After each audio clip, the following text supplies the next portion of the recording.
We were $3,000 under budget for our cross country move from Colorado to Michigan. And if you're planning to relocate anytime soon, you have to hear our story before you start packing. In this video, I'm going to walk you through our actual expenses for our cross-country move.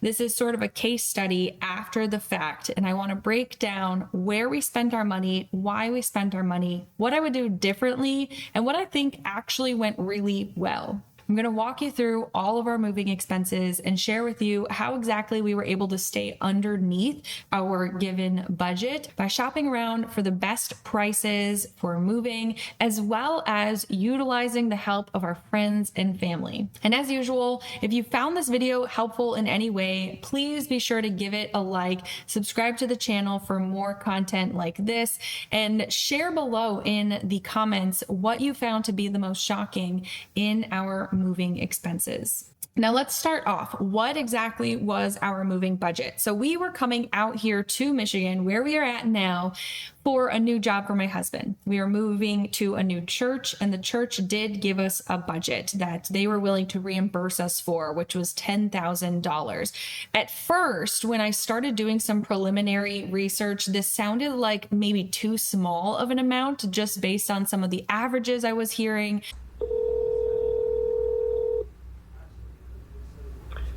Moving Brothers, this is Al. Hi there, my name is Katie. I am calling to check to see, do you guys do like cross-country moves? We're moving from Westminster out to Michigan, and do you guys like assist with that? Hello, thank you for calling All My Sons Moving and Storage. This is Natalie, and I can definitely help you. Yeah, hi Natalie. I'm looking to get a quote for moving. It's a good thing you are calling ahead. Actually, on Saturday, our summer rates are going to kick in, but you called just in time to get the springtime rate on your move. One of our trucks fits about 2,000 square feet worth of space, so going strictly off of square footage, we would most likely need 2 trucks to fit everything. You would be looking at somewhere in the ballpark of probably about $15,000 to $16,000. After talking to some moving companies and watching some other YouTube videos, $10,000 seemed like maybe half of the budget that we probably would have used. And I was a little nervous to begin with, thinking that, okay, if they're going to give us $10,000 for this move, we might have to pay out of pocket for a handful of extra expenses that wouldn't fit within that budget. And so in order to be good stewards of the $10,000 that we were allotted for this move, I did a lot of research, combing through all of our different options in order to find what was going to be the most effective and most cost efficient.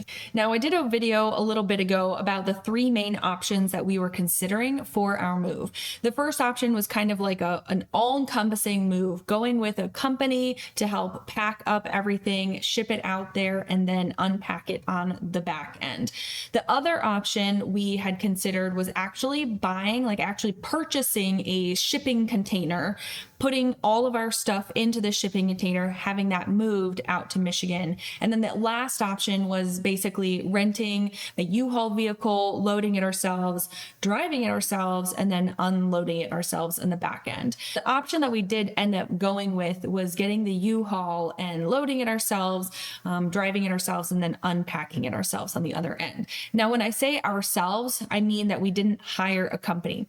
Wes and I actually did not drive the truck ourselves, because we were lucky enough to have a couple from our new church come out to Colorado, pick up the truck, and drive it out to Michigan for us. This was a huge blessing, and we couldn't be more thankful for this, because it allowed us the freedom and the time to take a week to travel out to Michigan and visit some friends along the way, which was so wonderful for us, just to kind of have that time to relax before getting into our new ministry position here in Michigan. And so we're really grateful for that. Also, it would have been extremely challenging to do with a 1-year-old along with us. So logistically speaking, it would have been super tough for us to figure out how to get out there and get that truck out there ourselves. So we're really grateful that we had someone come and do that for us. Now, $10,000 may or may not sound like a big number to you, or it may sound like a small number to you, depending on your move. So I want to give you some parameters on like what our move looked like and why, don't get a big shock out of $10,000 in general, because $10,000 for a cross-country move is a pretty decent budget. Like I said, it is actually kind of middle of the road, because a lot of times if you're using a company, it is going to cost a lot more. But if you are moving within state, it's going to cost you a lot less money, especially if you're moving within the same town that you are living in currently. In fact, I did look it up on our budget from 2022 when we did move just 15 minutes away from one house to another. That move cost us $3,100. So that is a big difference from having a $10,000 budget. So moving to another state, it's a longer distance. Obviously, there's going to be more gas. So if you're driving cars out there, or if you are driving a moving truck or rental truck, that kind of stuff, it's going to be a lot more gas, obviously, than just moving across town. You may have to pay for hotels if there are several days worth of driving to get to where you're going. Obviously, food, if you count that into moving expenses, which we did in our budget. And then we also had just more stuff this time around, which meant that we needed a larger truck. And we actually didn't get every little last thing in the truck. So we did have 2 cars, 2.5 cars worth, because we had a traveling case. What are those things called? One of those carrying cases that go on top of your car. Let me know what they're called in the comments. I can't think of it.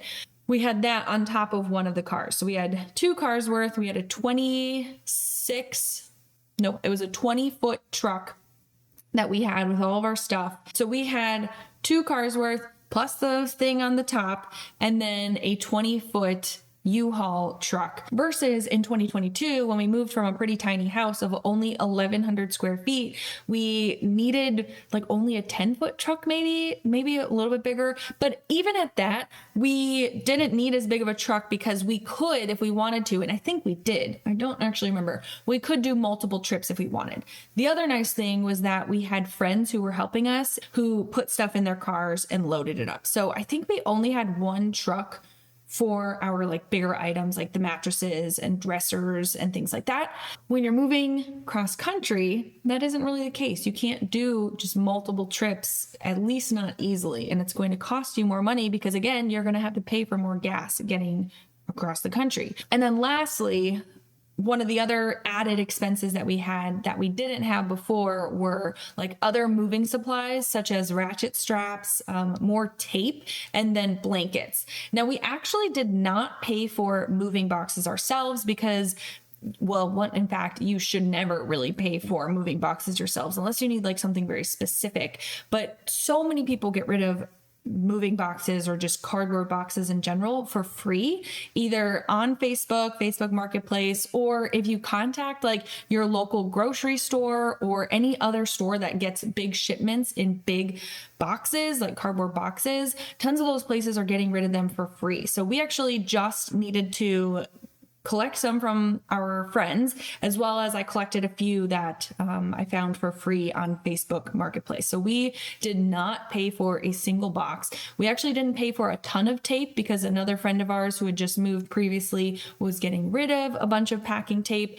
She was also getting rid of a bunch of paper, packing paper to put around your more fragile items. And so that was extremely helpful. We didn't have to buy anything like that. We also utilized our blankets and our own towels and jackets and stuff to help cushion inside of boxes, instead of buying more packing materials. So this definitely helped us save a lot of money. All right, here you have it. Let's go through these expenses for our move across country. I have a few different breakdowns up at the top, because again, we were not the only ones going and paying for things for this move. I don't actually have the official numbers for the movers, our U-Haul drivers. So that couple that came out to Colorado to drive the U-Haul for us. These are just my guesses. I haven't been able to get the official numbers, but I think it could be anywhere between $800 to maybe $1,000. So even if we were to say $1,000 here, this would still only make the complete total about $6,200, almost $6,300, which is pretty good, guys. I honestly was shocked when we totaled everything up at the end of our move, because again, I was a little nervous that $10,000 was not going to do it based on some of my research. Now, again, I mean, when we got closer to actually pulling the trigger, when we were making a decision, we did know that it was going to be within the $10,000 budget. But initially, when I first started doing research, I was pretty positive it was going to cost anywhere between like 15 to 20 grand, just based on some of the estimates that we were receiving from moving companies. And even if we had like movers help us to pack up a U-Haul or something along those lines, it would have been more expensive. And so you can see we had a handful of expenses just from Amazon, buying some like plastic shrink wrap, which I highly recommend for a cross-country move. This stuff was awesome. It's basically just it's a giant thing of plastic wrap that you can put around furniture and stuff just to kind of keep it secure. We did that for so many things, and it was awesome. And I think we used all of it. So that was awesome. We did have to buy a little bit more tape, and then the ratchet straps, which the moving blankets and ratchet straps were a little bit more expensive, and actually on moving day we had to buy more because we did not have enough at the time. I couldn't tell you how many actually this was, but it was probably somewhere between 10 to 20 of them, I would guess. I don't know how many we ended up actually using. We did buy a mattress bag for the one mattress that we brought with us. The other ones we actually sold, we got rid of on Facebook Marketplace. We did buy food for our movers, for our friends who came and packed up the truck with us.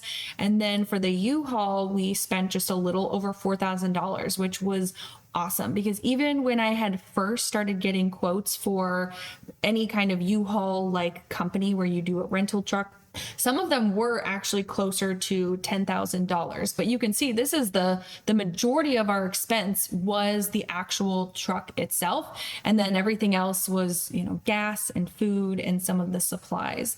So you can see we had one car driving out, and then the second car, which Wes's parents took out for us. Wes and I did not actually have any hotels ourselves because, as I mentioned, we did visit some friends along the way.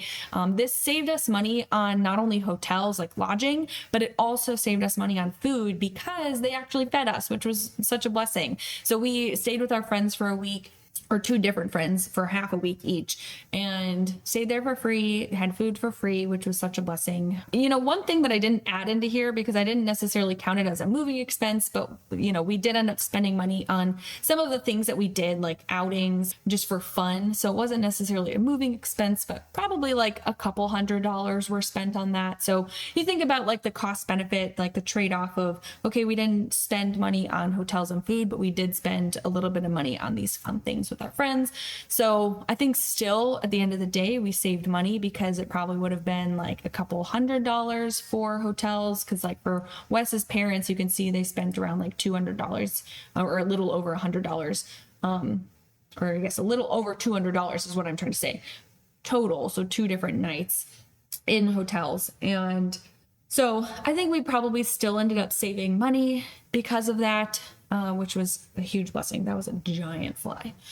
These are our total expenses for the actual physical move. Obviously, when we landed here, we did have a few more expenses for just getting settled into our place and getting things set up. But overall, the physical move of all of our stuff and getting everything out here was probably just around $6,000. Again, give or take, because I don't know the actual expenses for the people who drove our truck. So I think it was probably, just based on my rough estimates, between $800 and $1,000. It really kind of depends on how much gas they spend, how much they spend on gas. So there you have it. Let me know your thoughts. Do you feel like this was a pretty average move? What did you spend for your most recent cross-country move? Share your thoughts in the comments below. And again, if you did find this video helpful, please give it a like. It helps other people find content like this, and it helps me to know that these videos are of benefit to you in some way, even if it's just for entertainment reasons. But I don't know why you'd find this just very entertaining. Maybe you find me entertaining. All right, I will see you next time.